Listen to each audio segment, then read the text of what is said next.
पाच मित्रांनी केले आयोजन, अहो कॉलेज पासून चालले नियोजन. पाच मित्रांनी केले आयोजन, कॉलेज पासून चालले नियोजन.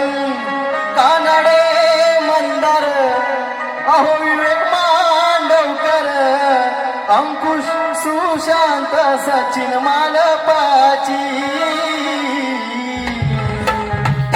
अहो कोकण कला प्रेमी मित्रांची ही शान आहे, कोकण कला प्रेमी मित्रांचा अभिमान.